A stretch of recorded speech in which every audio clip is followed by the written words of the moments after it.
Magic get Bane. The Grizzlies get a haul of first-round picks, KCP, and Cole Anthony. I don't hate it for either side. I think both sides get enough value for what they're trying to do with the franchise. I don't hate it for either side because of two things. So for Memphis, now they've established that Ja Morant's going to be the undisputed star of the team. So there was all the talk about, will they trade Ja? Is Ja going to be moved? Now they've pretty much made him the undisputed star. And they've clawed back a bunch of draft capital they lost over the last couple of years.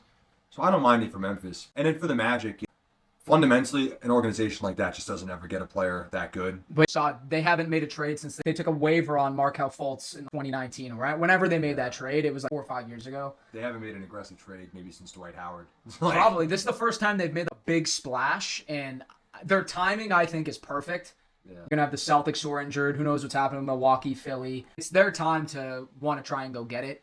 I know a lot of people are saying that even with this trade, they still don't contend, but then I look at that team, and I'm like, they're definitely going to contend in the East.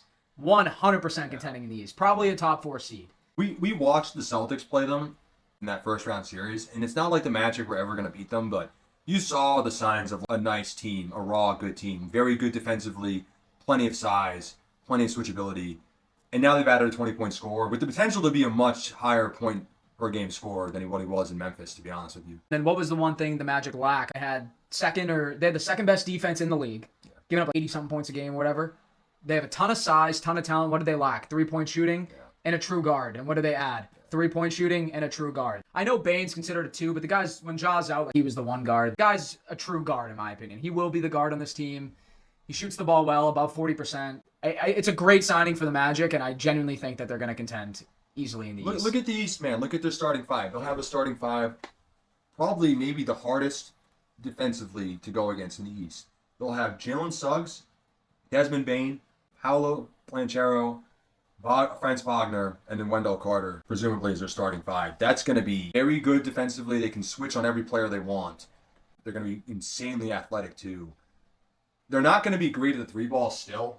No, they'll still lack from 3. But they're still going to lack, but they definitely improved heavily. Especially because Bane's an amazing off-ball player, too. Mm-hmm. Well, but then, all right, this was another thing. Then you think, so they traded, technically it's 5 first-round picks because it's a pick swap.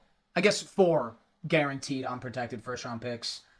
2 players for Bane, and then you saw the Bridges trade. They get 5. They give up 5 first for Bridges. Then it's starting to think about, is this just the norm for the NBA now to just give up this much of a haul for players? Desmond Bane is not an all-star. He's not. I think he can be an all-star caliber player. I think he's good enough, but he's not right now. So it's like you're giving up this much for that. I guess that's just the standard the NBA set now. It's kind of funny, though. People say that, but it's almost like a player like that is actually kind of worth giving up for. And same with Bridges, because those 2 players offer 2 things. Dependability, they're going to play every game. They have plenty of size. They can switch on other players. So they're very useful, and they're very functional in any lineup. But it's kind of funny. Like, that trade's more sensible than trading fucking 4 first-round picks to get Trae Young. To go get some smaller guard who's going to shoot the ball a ton. That's a team player. He's going to fit into their team culture. Right. I think it fits better, honestly. Well, another thing I was going to say about the Magic, I feel like it's a no-brainer trade. You're dumping KCP's contract, $44 million contract, so $22 million a year. You dump that. Cole Anthony's falling out of your rotation with Anthony Black, kind of showing that he can be a good little 6-man addition off the bench.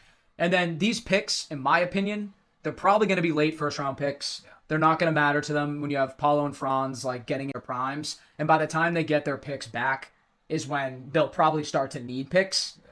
Like maybe they'll definitely need their first-rounders, but like they at least a good 5, 6, 7 year window with these guys, even maybe more. Like break it down. You pretty much broke it down. They swapped 2 players to get Bane, a crappy KCP, a climbed KCP and Cole Anthony. Yep. So they took that production for Bane. I would take Bane over those 2 players. Yeah. And then they moved their first-round pick this year, which is the one you want to sacrifice, the most recent one, which is okay. Well, they only have, and it's only it's the 16th pick. It's only a mid-tier pick. Yeah. And they're going to be trading out basically via interest 3 first-round picks in the next 5 years.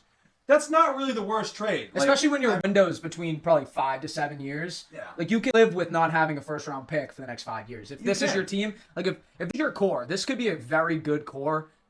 And it's in a weak Eastern Conference. Like I think that they're gonna compete fairly easily. Like they were fringe 8, they were like an 8 seed, 7. They were 7 seed this year, with injuries across the board. Injuries Paulo across and the board. Franz barely played together all year. Suggs was out for the year. Fully healthy, like this team, I'm thinking top 4 seed in the East. Yeah, maybe. Healthy, because they showed the glimpses. And just keep in mind, next year the East is going to be a compilation of teams that are all basically the same. The Pacers, the Knicks, this that's been assembled over here with Desmond Bane and the Magic. Mm-hmm. Like, these are kind of all the same teams. Like, they're all... none of these teams have particularly elite players. None of them have a top 10 player. They all have good players. They all have strong starting fives and complete starting fives. I mean, why you wouldn't take a shot with that? Even the Cavaliers. Who knows what they're gonna do? We'll break that down later, but like the Cavs could make moves. Like who knows what they're gonna do there? But I don't know. There's so many unknowns in the East right now. You got Milwaukee. We don't know what's happening with They're Giannis. fucked. I don't think the Knicks are gonna make a move. They might, but I don't think they're gonna. Indiana has no reason to make any moves given this year. Yeah. And then obviously Boston. We know that. We'll see what happens with them. We'll talk about that later. And then the sleepers are like Detroit. Oh yeah, Detroit.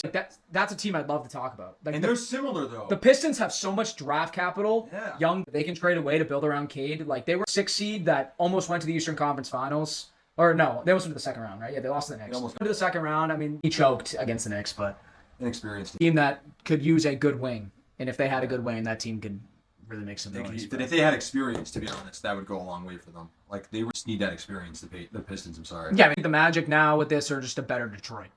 Good defensive team. They got a couple stars. I'm just really curious what happens with Paolo. Because if Paolo develops like the way he's supposed to into a top 10 or top 12 player, if he blossoms into that type of player, then Orlando becomes really fucking scary. Well, now I think there's no excuse that he shouldn't. Now you have so many more people to spread the perimeter to, Yeah. especially Bane. Like you have to get into good space with Bane. It's gonna force defenders to cover the base. So Paulo should be able to get into his. So I mean, no excuse for Paulo not to shine this year. I mean, he was out a lot of the year, but when he was playing last year, he was very good. And he's very good. He's an elite talent in the league. He could be the next face of the NBA. Who knows? But the reactionaries are what took me. All the people who were like, well, Desmond Bane isn't worth that. And every time you hear 4 first-round picks thrown out in a trade, everyone's like, oh my God, what the hell, all this. And, you know. we just broke it down and like it complete sense. I think the move, it puts them into contention. They can contend in the East. You see it. Indiana's in the finals. Like if they can get to the finals, man, I mean, they have a chance to go to the finals. Let's be real.